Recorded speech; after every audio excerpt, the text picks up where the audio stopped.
Aujourd'hui, je vais vous parler un peu d'errance médicale. Pourquoi? Parce que c'est quelque chose que j'ai connu, par lequel je suis passée pour différentes choses, surtout quand on a différents symptômes que les médecins ne comprennent pas. Je vais vous raconter un petit truc drôle sur moi au passage. Il y a maintenant 17 ans, j'ai commencé la danse et il y a une soirée où je me suis pris un coup de talon aiguille sur le pied.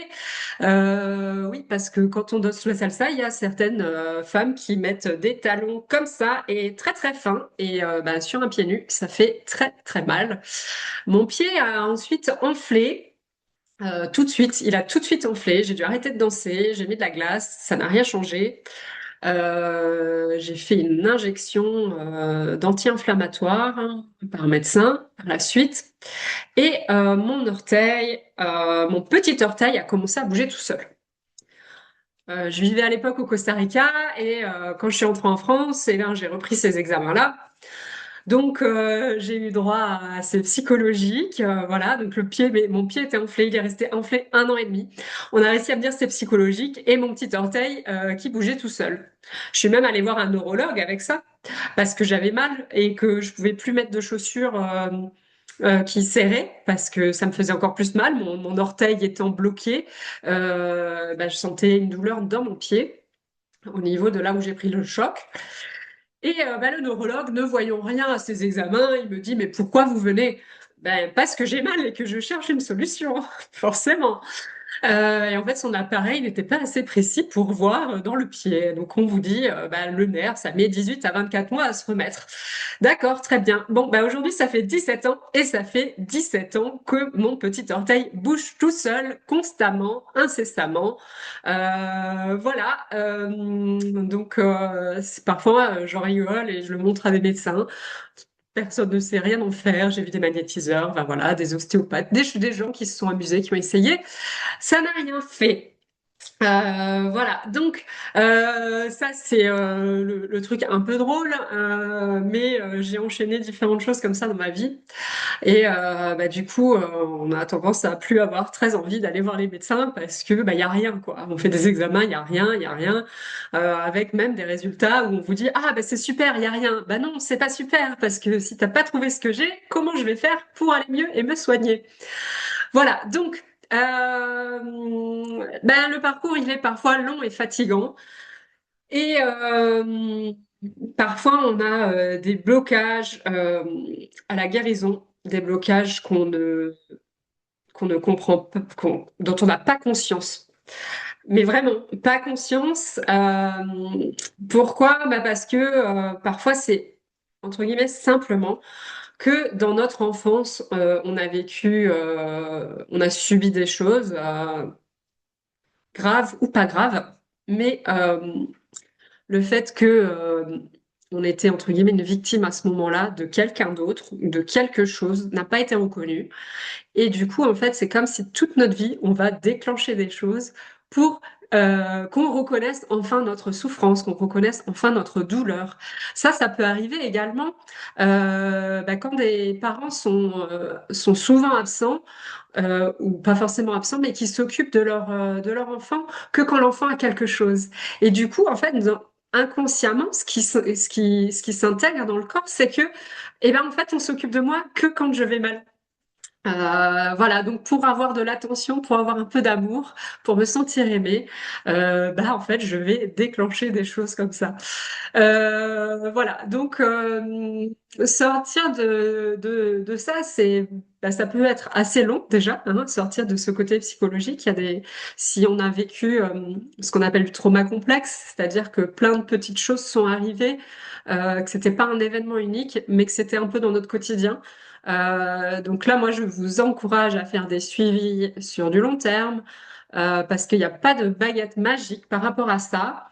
Néanmoins, certaines personnes, et j'ai encore eu cette prise de conscience récemment, en fait, vous pouvez également voir que vous entretenez ce schéma de victimisation, de je vais me plaindre, je vais attendre que l'autre s'occupe de moi, je vais chercher de l'attention. Voilà, quand vous partagez ce que vous traversez, euh, dans quelle intention, dans quel état d'esprit vous le faites, qu'est-ce que ça nourrit chez vous? Voilà, et est-ce qu'il n'y a pas une part de vous qui attend qu'on s'occupe d'elle et qu'on prenne en compte cette victime, ce petit enfant intérieur, même si c'est réel, hein, ce que vous vivez, vos symptômes, etc., c'est tout à fait réel. Euh, mais voilà, cette prise de conscience, elle est vraiment très très importante. Dernièrement, j'ai commencé un nouvel accompagnement pour moi-même. Et j'ai beau connaître tous ces schémas-là, bah, parfois on retombe dedans. Et là, je me suis dit, mais c'est pas possible. Qu'est-ce que je traîne encore? Il y a encore des choses que je traite, mais depuis des années, et dont je ne suis pas allée jusqu'au bout, parce que j'ai fait des examens médicaux, parce que on m'a dit que bah, il y avait rien, et bah, je me suis voilà, je dis bon bah il y a rien, on peut rien faire pour moi. Voilà, mes parents dans certaines situations n'ont rien fait pour moi, et bah, je me suis résignée. Et bah, j'ai appris à vivre avec, même si je continue toujours à chercher encore et encore de mon côté à m'en sortir, comme si, bah, en fait, dans mon système, c'est pas possible que quelqu'un me réussisse à trouver ce qui va pas chez moi, que quelqu'un m'aide réellement, aille au bout des choses. Voilà, c'est un schéma qui a été intégré en moi dans mon enfance. Et ben, juste me dire, ben, en fait, je suis encore dans cet état-là pour telle et telle situation, pas forcément dans tout dans ma vie, mais ok, qu'est-ce que je peux faire? Bon, et ben alors c'est reparti. Voilà, en enlevant aussi ben, une part des blessures liées à ces schémas psychologiques, et ben en fait, ça va débloquer des choses. Et c'est juste extraordinaire parce que j'ai décidé du coup de retourner voir des médecins et pour la première fois, je me suis sentie en mode waouh, là, enfin, j'ai l'impression d'être réellement prise en charge et qu'on va pouvoir m'aider. Et, euh, et suite à ça, merci aussi les algorithmes. Facebook me propose quelque chose hier soir, bah, quelqu'un qui a été en errance médicale et je lis un petit peu et bam, les symptômes qu'aujourd'hui, enfin que hier le médecin à qui j'en ai parlé, parce que c'est des choses qu'on parle à un médecin, puis un autre, puis un autre, puis un autre, et lui voulait m'envoyer voir une consoeur. Parce que bah, dans ces cas-là, c'est plus complexe, voilà, les gens ne savent pas, ils ont peut-être jamais vu ça, pas entendu parler. Et là, je tombe sur un article, punaise, ça met en lien plein de choses que j'ai dans mon corps qui ne se voient pas et que les médecins ne comprennent pas, que moi je comprends pas et que j'ai parlé avec même d'autres spécialistes et je dis punaise, enfin quoi. Mais effectivement, j'ai travaillé sur des blessures émotionnelles de l'enfance et j'ai reswitché en mode bah, j'arrête de nourrir ce côté victime, de me plaindre et d'être encore cette personne qui a toujours des choses incompréhensibles, que je déclenche des choses que les gens ne comprennent pas, ne savent pas soigner, etc. Voilà, donc j'espère que cette vidéo va vous inspirer.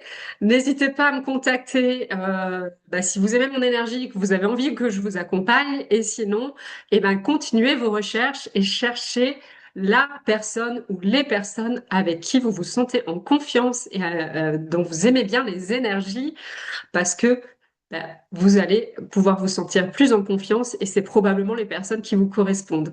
Voilà, je vous souhaite beaucoup de courage dans votre parcours et je vous souhaite de trouver les solutions à tous vos problèmes. À bientôt!